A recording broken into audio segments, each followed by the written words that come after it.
السلام عليكم ورحمة الله وبركاته. بسم الله الرحمن الرحيم. الحمد لله رب العالمين. اللهم صل وسلم وبارك على المبعوث رحمة للعالمين سيدنا محمد بن عبد الله وعلى آله وأصحابه ومن اهتدى بهديه وانتهج نهجه واستنى بسنته إلى يوم الدين.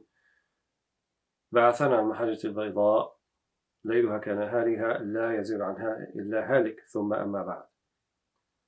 So alhamdulillah, we are continuing in our study of prophetic ethics or al-akhlaq al-nabawiyya from the magnum opus of the great scholar Abu Hamid al-Ghazali radiallahu anhu, from his book Ihya Ulumuddin, or the revival of the religious sciences. And this chapter, which he discusses the prophetic character and the prophetic ethics, comes in the form of the 20th chapter of the Ihya. So really right in the middle of the book, sometimes referred to as the heart of the book, both in terms of its positioning in the order of the book, as well as the meanings that are contained therein. And as we will see, and we have studied, the Prophet ﷺ mentioned about himself, إِنَّمَا بُعِثْتُ لِأُتَمِّمَ مَكَارِمِ الْأَخْلَاقِ وَصَالِحِ الْأَخْلَاقِ في رواية. I have not been sent except to perfect these character traits. And in the Imam al-Ghazali's beginning exposition of this chapter, as we have seen, he has gone into some detail about how that came about and about the relationship of the Prophet ﷺ with Allah subhanahu wa ta'ala, in how the latter, namely Allah subhanahu wa ta'ala, inculcates adab within the Prophet Muhammad ﷺ. And so we know that during the lifetime of the Prophet ﷺ, he was musharra'. Musharra' means he was at the same time he's receiving the wahi, and the wahi is at times responding, or seemingly responding, we should say, to events on the ground, because the wahi or the revelation is timeless and it reflects the uncreated word of Allah subhanahu wa ta'ala. But nevertheless, from our perspective, it seemed as though it was responding to things that are happening on the ground. And so also there was a sharia, or a system of law, a system of ethics, of dealing with, our environment and our relationships and so forth, that was at the same time being revealed or legislated to the Prophet Muhammad ﷺ. And so that process that happened over 23 years, you can think of it as Allah subhanahu wa ta'ala teaching the Prophet Muhammad ﷺ, inculcating in him adab, as the Prophet ﷺ in one particular narration mentioned, أَدَّبَنِي رَبِّي فَأَحْسَنَ تَأْدِيبِي. My Lord has inculcated within me comportment or ethics or adab, and he is the one in the best position to do that. And then in turn, the Prophet ﷺ then inculcates adab to the Sahaba, to the people who are around him, to his relations, his wives, his children, his companions, and so forth. And that's kind of how this became spread out and was disseminated and dispensed to not just the generation of the Prophet Muhammad ﷺ, but the generation thereon after. So we can make the argument, unlike other disciplines of study, like mathematics or like study of history, for example, things that are kind of could be primarily text-based, and one could read them and kind of have a good understanding of them. When we talk about adab, when we talk about character, really the pivotal aspect of that will be experiential, will be one learning from one who has learned from in a chain of transmission back to the Prophet Muhammad ﷺ. And so without that, adab or ethics remains kind of a theoretical discipline, and in order to actually embody it and inculcate it within oneself, it requires that one be around others who have that adab, and hence the significance and the importance the Deen has put upon the formation of communities and societies that are based upon families, and within those families individuals who are exemplars of this prophetic character and these prophetic traits. But it does behoove us to study and learn about the originator more or less, of these character traits, namely the Prophet Muhammad sallallahu alaihi wasallam. So I think in our discussion from the book, where we last left off, we had reached a point where Al-Ghazali was speaking about the character of the Prophet ﷺ, and specifically the hadith where he says, رضي الله عنكم ونفعنا بهم في الدارين آمين قال صلى الله عليه وسلم بعثت لأتمم مكارم الأخلاق. I have not been sent I have not been sent except to perfect great or good character. And then he also says in the Quran, وَإِنَّكَ لَعَلَى خُلُقٍ عَظِيمٍ, and indeed you are most surely upon a magnificent character. So here Al-Ghazali mentions how how great is it, how glorified is he, Allah subhanahu wa ta'ala, indeed his affair, and how consummate his munificence. Look at the comprehensiveness of his favor, how he bestows and thereupon praises, for he is the one who adorned him, yani the Prophet ﷺ, with a noble character, and then attributed to him by saying, indeed, you are most surely upon a magnificent character. Then he, God bless him and grant him peace, ﷺ, the Prophet, makes it clear to mankind that God loves the nobilities of ethical character and detests lowliness of character. So we see this word character or adab or comportment being used often. And many of our teachers and our mentors, they placed a higher importance or significance upon this idea of adab or of character, even more than what we would call ilm, even though al-adabu min al-ilm wal-ilmu min al-adab. So even though knowledge in general, you can think of it as a broad category, and adab is considered knowledge, but also knowledge has to be taken from the ethics of what we call adab as well. So in the manner by which we seek knowledge, the manner by which we respect knowledge, the manner by which we try to embody knowledge, that all comes under adab as well. So when they say the emphasis of adab over knowledge, over ilm, it means not to treat knowledge as just this kind of, very mere practice or understanding of something that is bereft of its greater implications, right? Of how to practice it, of how to inculcate it, how to make it practical, right? This is really the project of Imam al-Ghazali, and one of the things that you find in his introduction, he talks about al-ulama al-amilun.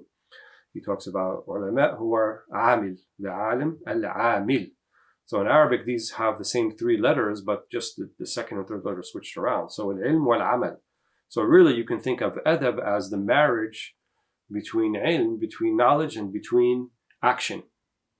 So knowledge without action is just mere vanity, right? If you have knowledge but you don't actually practice it, then it's just kind of a vanity project for one to have many nice books behind them in their bookshelf and to let people come see it and they think they're a person of knowledge, but it becomes kind of devoid of its real meaning and property when action is divorced from knowledge. And similarly, action without knowledge is just foolhardiness. How are you going to know how to put things into action unless it's based upon knowledge? So you can think of it as the marriage between the two is adab. So ilm plus amal equals adab, if we were to put it in a type of equation. So Al-Ghazali, this was kind of something that he was very much concerned with, and you can even glean from the title of his most famous work, Ihya Ulum al-Din. So he talks about Ihya al-Ulum, right? The revival or the revivification of knowledge. And his project then was to revive knowledge by putting it into action, right? And not having it just be some sort of mere vanity project that we just talked about. So Allah subhanahu wa ta'ala inculcates adab within the Prophet ﷺ, and then he even shows us the adab, the divine adab, and attributing that character, وَإِنَّكَ لَعَلَى خُلُقٍ عَظِيمٍ, and you are upon a great adab, even though that Allah subhanahu wa ta'ala هو الذي أدبه, right? And look at the adab of the Prophet Muhammad ﷺ. He said, أَدَّبَنِي رَبِّي, my Lord has made me this way. أَدَّبَنِي رَبِّي فَأَحْسَنَ تَأْدِيبِي. Versus, look at Qarun, right? The Qarun outlook on life or viewpoint, which is an archetype, right? Which is not kind of just a single person that lived. It's true, but it's an archetype. There are others who have adopted this. إنما أوتيت على علم من عندي. I have been given this, or I have done this knowledge, min indi, or indi, something that is mine. So he attributes that to himself. And we look at the adab and the tawada and the humility of the Prophet ﷺ, and it does not attribute except to Allah subhanahu wa ta'ala. Then Al-Ghazali, he brings us an example where he says here, and I'm referencing both the Arabic and English at the same time, so I kind of apologize if that seems tedious. He says, قال علي رضي الله عنه يا عجبا لرجل مسلم يجيء أخوه المسلم في حاجة فلا يرى نفسه للخير أهلا ولو كان لا يرجو ثوابا ولا يخشى عقابا لقد كان ينبغي له أن يسارع إلى مكارم الأخلاق فإنها مما تدل على سبيل النجاة. فقال له رجل أسمعته من رسول الله صلى الله عليه وسلم؟ فقال نعم وما هو خير منه لما أوتي بسبايا طيء. وقفت جارية في السبي فقالت يا محمد إن رأيت أن تخلي عني ولا تشمت بي أحياء العرب فإني بنت سيد قومي وإن أبي كان يحمي الذمار ويفك العاني ويشبع الجائع ويطعم الطاعم ويفشي السلام أو يفشي السلام ولم يرد طالب حاجة قط أنا ابن حاتم الطائي. فقال صلى الله عليه وسلم يا جارية هذه صفة المؤمنين حقا لو كان أبوك مسلما لترحمنا عليه خلوا عنها فإن أباها كان يحب مكارم الأخلاق وإن الله يحب مكارم الأخلاق. So he relates a story on the authority of Ali, where he said how wondrous is the Muslim man, his Muslim brother, and this is Sayyidina Ali speaking, his Muslim brother visits him with a need, but he does not consider himself worthy of bestowing kindness, for even if he does not hope for recompense or harbor fear of punishment, it surely would behoove him to hasten toward the cultivation of the nobilities of ethical character, for it is among those things that point to the path of salvation. Whereupon a man said to Ali, did you hear of this from God's Messenger, sallallahu alaihi wasallam? God bless him and grant him peace. He said, yes, and what is better than it? In other words, another hadith. He said, when the captives of Tayy, the clan, the tribe, were brought forth, a female captive, and here in the footnote, Sufana bint Hatim Tayy, stood up amongst them and said, O Muhammad, would you consider that you set me free, so that I am not rejoiced over because of my misfortune by the tribes of the Arabs?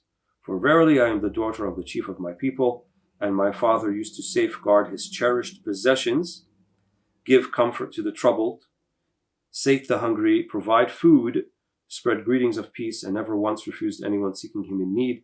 I am the daughter of Hatim al-Ta'i.